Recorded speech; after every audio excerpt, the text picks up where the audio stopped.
तुलसी के पास दिया जलाने से क्या फल मिलता है, जानिए श्री कृष्ण क्या कहते हैं।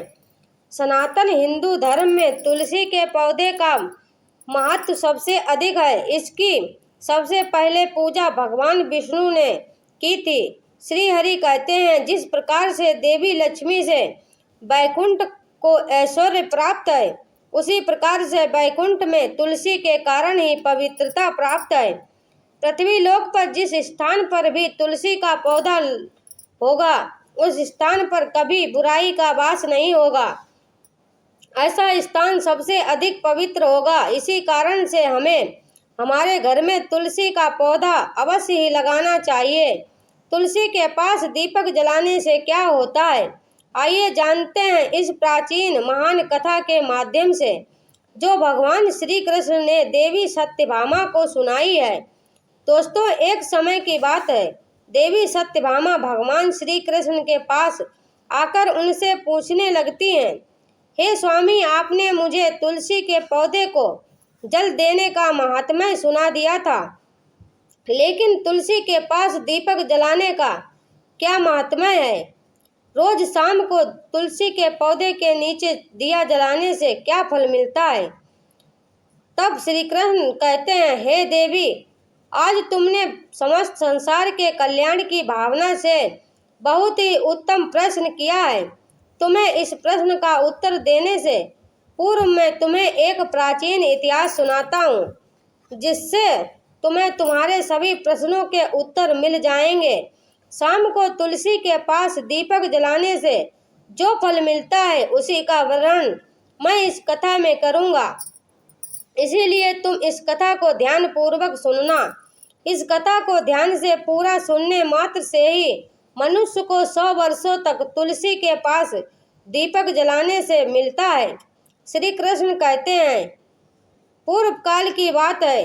दक्षिण दिशा में तुंगभद्रा नाम की एक बहुत बड़ी नदी है। उसी नदी के किनारे पर हरिहरपुर नाम का एक अत्यंत सुंदर नगर बसा हुआ है। उसी नगर में हरिदीक्षित नाम के एक ब्राह्मण निवास करते थे। वे अत्यंत गुणवान, चरित्रवान, धर्म कार्य करने वाले तथा वेदों के मार्ग पर चलने वाले थे। उन्होंने समस्त शास्त्रों का अध्ययन किया हुआ था। उसी ब्राह्मण की एक पत्नी थी, जिसे लोग दुराचारिणी कहकर पुकारते थे, क्योंकि उसके कार्य ही थे ऐसे। पति के साथ कभी शयन नहीं किया, कभी उसके साथ प्रेम व्यवहार नहीं किया, कभी अपनी पति की सेवा नहीं की। पति के मित्र परिवार के लोग घर पर आते तो वह स्त्री उनको अपमानित करके भगा दिया करती थी और स्वयं काम भाव से उत्पन्न होकर निरंतर अन्य व्यभिचारिणी स्त्रियों के साथ घूमा करती थी। उसका मन पति को छोड़कर पराये पुरुषों में लगा रहता था। उसने कभी अपने पति से प्रेम से बात नहीं की, किंतु पराये सुंदर सुंदर पुरुषों के संग बैठकर बातें करती थी। पराये पुरुषों को मोहित करने के लिए सज धज कर गांव में घूमने जाया करती थी। कभी वह वन में किसी वृक्ष के नीचे खड़ी रहकर सुंदर पुरुषों की राह देखने लगती और किसी दुष्ट पुरुष को मोहित करके उसके संग भोग विलास किया करती थी। फिर एक दिन वह दुराचारिणी स्त्री वन में जाकर एक वृक्ष के नीचे खड़ी हो गई। उसका चित्त काम से भरा हुआ था। वह किसी सुंदर कामी पुरुष की राह देख रही थी। आज तो इस मार्ग से कोई भी सुंदर पुरुष नहीं आया, तब मैं किसे अपनी काम वासना शांत करूं? आज की रात कैसे बीतेगी? वह जोर जोर से विलाप करने लगी। उसी जंगल में एक भयानक बाघ निवास करता था।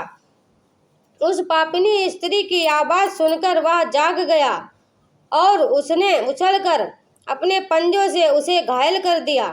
वह स्त्री जमीन पर गिर पड़ी। जमीन पर गिरते ही वह स्त्री चिल्लाते हुए बोली, अरे बाघ, तू किस लिए यहाँ पर आया है? मुझे क्यों मार रहा है? मैं यहाँ पर अपने प्रीतम को खोज रही थी। तू मुझे छोड़ दे। मेरा भक्षण करके तुझे क्या मिलेगा? उस स्त्री की यह बात सुनकर वह भयानक बाघ क्षण भर के लिए रुक गया और हंसता हुआ बोलने लगा, हे दुष्टा, आज विधाता ने तुझे मेरा ग्रास नियुक्त किया है। तुझ जैसी पापिनी स्त्रियों को भक्षण करना ही मेरा काम है, तभी मुझे इस शरीर से मुक्ति मिलेगी। तभी वह स्त्री कहने लगी, हे बाघ, तुम कौन हो और तुम्हें किस कारण से बाघ होना पड़ा? तब बाघ बोला, मैं अपने बारे में बताता हूँ। पूर्व काल में दक्षिण देश में मलापलाह नाम की एक नदी है। उस नदी के तट पर एक मुनिपर्णा नाम की नगरी बसी हुई है। उसी नगरी में मैं निवास करता था। मैं एक ब्राह्मण का पुत्र था और नदी किनारे बैठकर यज्ञ आदि पुण्य के कार्य किया करता था। मैंने पिछले जन्म में बहुत से पापियों के कार्य किए थे और उनके घर का भोजन भी किया था। धन के लालच में मैंने जिन वस्तुओं का दान ब्राह्मण को नहीं लेना चाहिए, उन वस्तुओं का दान भी मैंने ग्रहण किया। ऋण लेने के बहाने से दूसरों से धन लेता था, लेकिन कभी वापस नहीं करता था। इस प्रकार से पाप करते हुए मुझे बहुत साल बीत गए और मैं बूढ़ा हो गया। मेरे बाल सफेद हो गए, आंखें सूज गईं, मुंह के सारे दांत गिर गए, लेकिन फिर भी मेरी दान लेने की आदत नहीं छूटी और मैं पाप करता गया। फिर एक दिन मैं धन के लोभ से नदी किनारे गया और अन्य धूर्त ब्राह्मणों के साथ मिलकर हमने लोगों को ठगा। झूठे मंत्र वचन बोलकर हमने बिना विध किए ही देवी देवताओं का पूजन किया और बहुत सारा धन दान में ले लिया। फिर उसी स्थान पर एक बीमार कुत्ते ने मेरे पैर में काट लिया और मैं मूर्छित होकर गिर पड़ा। उसी क्षण मेरे प्राण चले गए। फिर यम के 2 दूत उस स्थान पर प्रकट हुए और मुझे पकड़कर यमपुरी को ले गए। वहां पर यमराज ने चित्रगुप्त से मेरे कर्मों का लेखा जोखा निकालने के लिए कहा। फिर चित्रगुप्त कहने लगे, हे धर्मराज, इस ब्राह्मण ने घोर पाप किए हैं। इसने दूसरों से झूठ कहकर धन लूटा है। विधि से पूजा न करके झूठे मंत्र बोलकर भगवान का अपमान किया है। इसीलिए यह पापी ब्राह्मण केवल नरक जाने के ही योग्य है। तभी यमराज ने अपने गुप्तचर से कहा, मुझे नरक की अग्नि में डाल दो। फिर मैंने अनेक वर्षों तक उसी नरक की अग्नि में मैंने अपने पापों की सजा भोगी।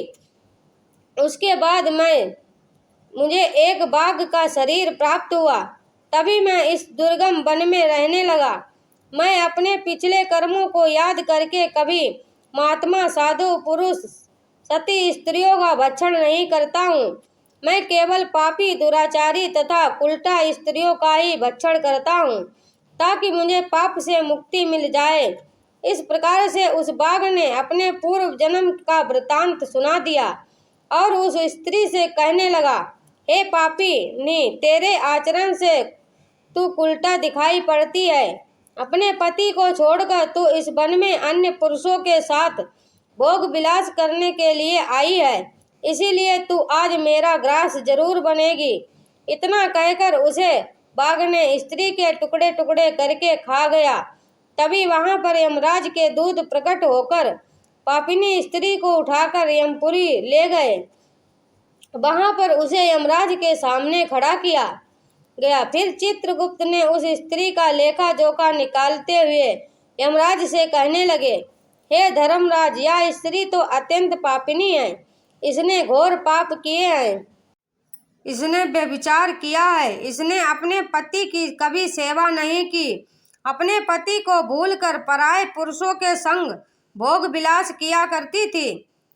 उसके पापों को सुनकर यमराज ने उस स्त्री को अग्नि से भरे हुए कुंडों में डालने का आदेश दे दिया। अनेक वर्षों तक उसे उस कुंड में पकाया गया। फिर उसे निकालकर रोर नामक नरक में डाल दिया गया। इस प्रकार से उसे अनेक वर्षों तक अलग अलग नरकों में डाला गया और नरक में कष्ट भोगने के बाद वह महापापिनी स्त्री पुनः पृथ्वी लोक पर आकर चंडालिनी के रूप में उत्पन्न हुई। चंडाल के घर में जन्म लेकर वह फिर से अनेक पाप करने लगी, व्यभिचार करने लगी, अनेक पापी पुरुषों के साथ विहार करने लगी। फिर पिछले जन्म के कर्मों के कारण उसे कोढ़ का रोग हो गया। इतनी पीड़ा सहन करती हुई वह दिन बिताने लगी। फिर एक दिन वह तीर्थ में स्नान करने के उद्देश्य से अंतपुर में चली गई। वहां पर वह एक आश्रम के बाहर निवास करने लगी। उस आश्रम में एक तुलसी का पौधा था। अन्य स्त्रियों को वहां पर तुलसी के पास दीपक जलाते हुए देखकर उस पापी स्त्री ने भी वही किया। उसने तुलसी के पौधे के पास एक दीपक जला दिया। फिर उसी रात हृदय फटने से उसकी मृत्यु हो गई और यमराज के 2 दूत उसे ले जाने के लिए वहां पर प्रकट हुए। जैसे ही यम के दूत उस पापी स्त्री को पास में बांधकर ले जाने लगे, तब भगवान विष्णु के 2 पार्षद उस स्थान पर प्रकट हुए और उन्होंने उन दूतों को रोक लिया और कहने लगे, हे दूतों, इस स्त्री को तुम छोड़ दो। यह स्त्री नरक जाने के योग्य नहीं है। तुम किसके आदेश से ऐसा अधर्म कर रहे हो? फिर यम के दूत कहने लगे, हे पार्षदों, हम यमराज के आदेश से इस पापी स्त्री को उठाकर ले जा रहे हैं, किंतु आप हमें किस कारण से रोक रहे हो? यह स्त्री अत्यंत पापिनी है, इसे नरक में ले जाने की आज्ञा मिली है। फिर पार्षद कहने लगे, हे दूतों, यह स्त्री तो विष्णु भक्त है, यह नरक जाने के योग्य नहीं है। इसने शाम को तुलसी के पास दीपक जलाया है, इसी कारण से इसके समस्त पाप नष्ट हो गए हैं। इसीलिए अब यह नरक जाने के योग्य नहीं है, यह स्वर्ग जाने की अधिकारी बन चुकी है।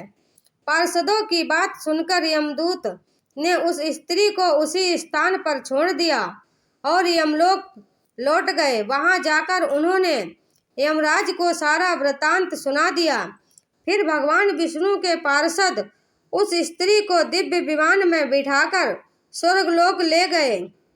भगवान श्री कृष्ण कहते हैं, हे देवी सत्यभामा, इस प्रकार से तुलसी के पास केवल दीपक जलाने मात्र से ही मनुष्य के सभी पाप नष्ट हो जाते हैं।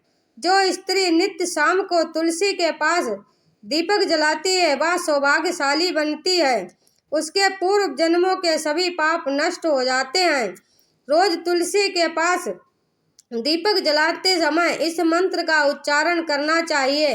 ओम तुलसी देवाय च विद्महे विष्णु प्रियाय च धीमहि तन्नो परिंदा प्रचोदयात।